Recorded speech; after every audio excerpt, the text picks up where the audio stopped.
Kembali di Kompas Petang, saudara, hujan musim dingin telah membanjiri kamp pengungsian yang menampung warga Palestina di jalur Gaza. Peristiwa ini makin memperburuk kondisi para pengungsi. Hujan deras mengguyur Gaza mengakibatkan banjir mengenangi hingga ke tenda pengungsian. Hujan deras datang setelah cuaca dingin selama berhari-hari. Banyak warga terpaksa tinggal di bawah tenda yang sudah roboh. Alas tidur dan perabotan yang tersisa ikut terendam banjir. Ini baru awal dari musim dingin yang sebentar lagi tiba. Dalam sejumlah atau beberapa waktu ke depan kondisi yang sama bahkan akan lebih buruk dapat terjadi di wilayah Gaza.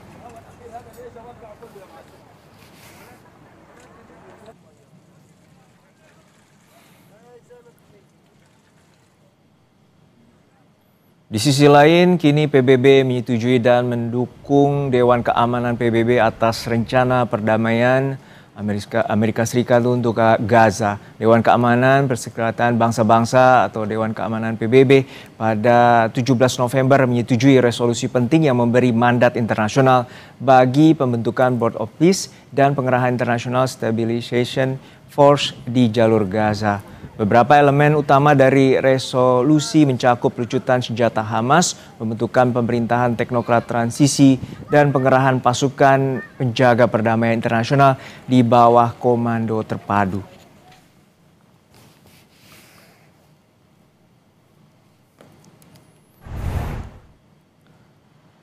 Resolusi Dewan Keamanan PBB memberi wewenang kepada negara-negara anggota PBB dan Dewan Perdamaian untuk dibentuk sebagai pemerintahan transisi demi mendirikan pasukan stabilisasi internasional atau ISF. Sementara di Gaza untuk dikerahkan di bawah komando terpadu dengan pasukan yang dikontribusikan oleh negara-negara yang berpartisipasi. Namun juru bicara Hamas, Hazem Qasim, mengatakan apa yang mereka butuhkan adalah resolusi Dewan Keamanan PBB yang mempromosikan pembentukan negara Palestina merdeka. ما هو مطلوب هو قرار مجلس أمن يمنع استئناف الحرب على قطاع غزة ويدخل المساعدات إليه ويؤسس لمسار سياسي تفضي إلى قيام دولة فلسطينية مستقلة.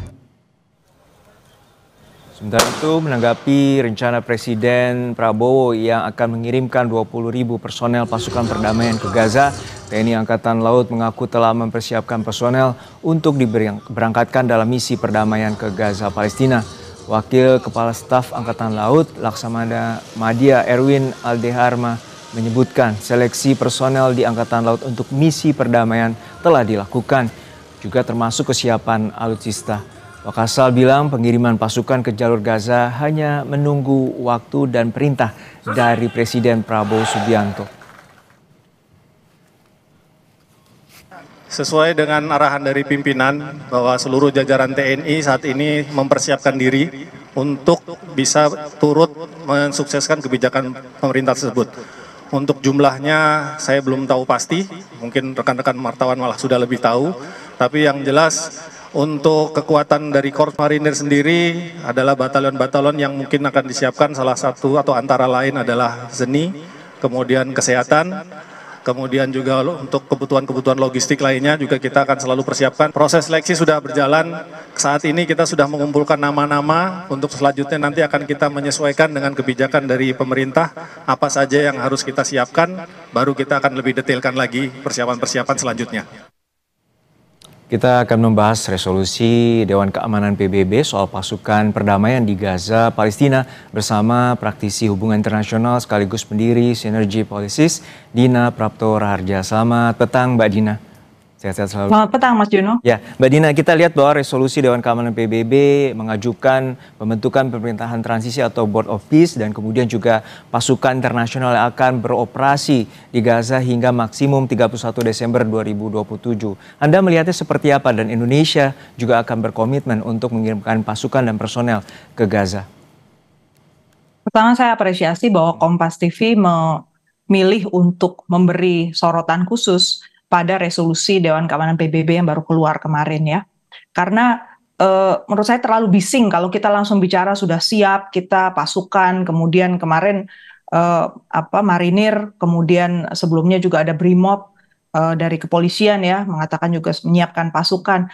Mengapa kali ini saya bisa melihat ketergesa-gesaan kita untuk langsung merespon tanpa melihat betapa skema ini harus kita sikapi dengan ekstra hati-hati, dan harusnya Kementerian Luar Negeri itu justru sentral di sini, menjadi pilar utama dalam menggerakkan kita kapan kita move, kapan kita tunggu dulu, karena skema internasional yang kali ini yang dilalui di Dewan Keamanan PBB itu beda sekali dengan skema Dewan Keamanan PBB yang biasa.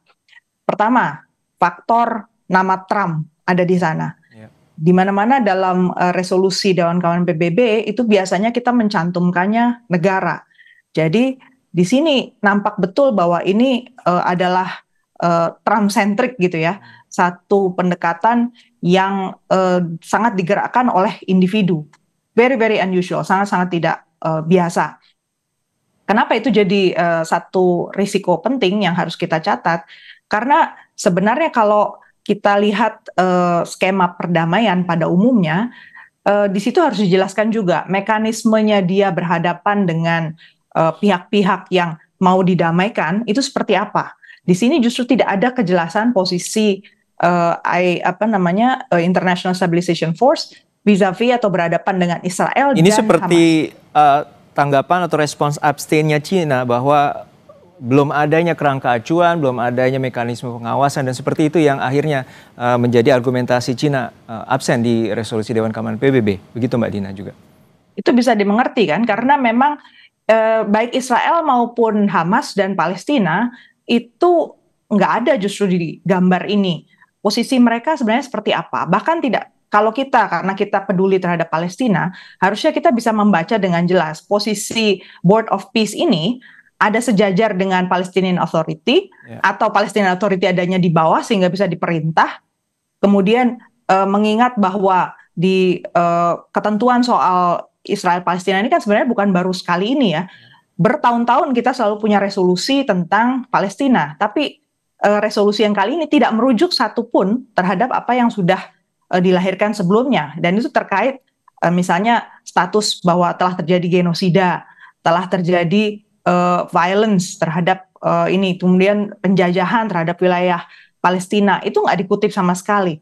Jadi seakan-akan ini dicopot dan untuk menyenangkan hati Trump. Jadi sangat kelihatan bahwa ini driven by Amerika Serikat gitu, di drive oleh Amerika Serikat. Dan sebelumnya bahwa Menteri Pertahanan Syafri Samsudin menyatakan bahwa Indonesia siap dengan opsi, ada dua opsi, yakni dari mandat PBB sendiri dan juga ada mandat inisiasi dari Trump. Anda melihatnya ini adalah sangat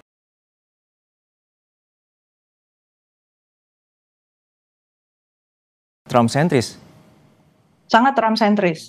Dan kita harus berhati-hati begini ya, kalau Mobilization Force berhasil, itu minim. Kalau kita bicara yang lebih teknis lagi, ini urusan meletakkan personil di sana, itu kan pasti ada urusan logistik, pembiayaan, kemudian komandonya dari siapa, apakah Indonesia atau apakah Presiden Prabowo siap Indonesia itu diperintah oleh Amerika Serikat. Padahal kita punya posisi yang jelas-jelas tidak sama ya dengan Amerika Serikat dalam hal perdamaian. Kita sama-sama ingin perdamaian, tapi caranya dan apa yang kita highlight, kita garis bawahi sebagai perjuangan Indonesia untuk Palestina itu beda loh. Satu lagi yang saya catat juga, Jerman salah satu penyuplai senjata untuk Israel itu sekarang udah membuka lagi, mengaktifasi keran pengiriman senjata untuk Israel, padahal proses ceasefire, gencatan senjata ini kan masih berjalan. Artinya kan dukungan dari negara Barat terhadap resolusi ini itu justru tidak konsisten dengan apa yang kita bayangkan tentang situasi stabilisasi, situasi perdamaian. Artinya yang kita masuki ini betul-betul medan yang beda sekali dengan blue helmet ya, dengan situasi yang biasanya kita bayangkan posisi pasukan perdamaian, beda sekali. Tapi Anda bisa melihat bahwa tawaran yang diberikan oleh Presiden Prabowo adalah mengirimkan pasukan dengan kontribusinya adalah medis atau kesehatan dan juga zeni konstruksi. Dan itu artinya belum menjalankan sasaran terkait dengan pasukan internasional yang akan beroperasi di sana. Tapi Anda melihat substansi dari pasukan internasional itu sendiri. Betul Mbak Dina? Karena kalau kita lihat payungnya yang akan memberangkatkan orang-orang ini adalah di bawah payung resolusi yang digawangi oleh Amerika Serikat, kata-katanya jelas di sana ya, apa saja jenis-jenis kegiatan yang akan dilakukan, mulai dari personil, peralatan, keuangan, kemudian bantuan teknis untuk ISF itu sendiri. Jadi ISF itu menjadi satu entitas yang sangat sentral di sini. Kita justru seakan-akan nggak ngelihat lagi nih apa sebenarnya yang lagi dibutuhkan oleh Palestina dalam situasi seperti sekarang. Jadi kalau Hamas misalnya nanti melakukan penolakan, kemudian muncul lagi nanti gejolak gitu ya, Indonesia siapkah berhadapan dengan Hamas di sana? Ya. Itu kan satu pertanyaan yang serius ya, yang secara politik juga harus bisa kita pertanggungjawabkan di dalam negeri. Baik, ini menjadi persoalan yang cukup kompleks dan perlu pendalaman lebih, dan juga Indonesia harus bisa dapat mencermati pembentukan dari Board of Peace dan juga ISF atau Pasukan Stabilisasi Internasional yang akan berada di jalur Gaza. Terima kasih sekali lagi perspektifnya Mbak Dina Praptora Harja, pendiri dari Synergy Policies, telah berbagi bersama kami di Kompas Petang. Sehat-sehat selalu Mbak.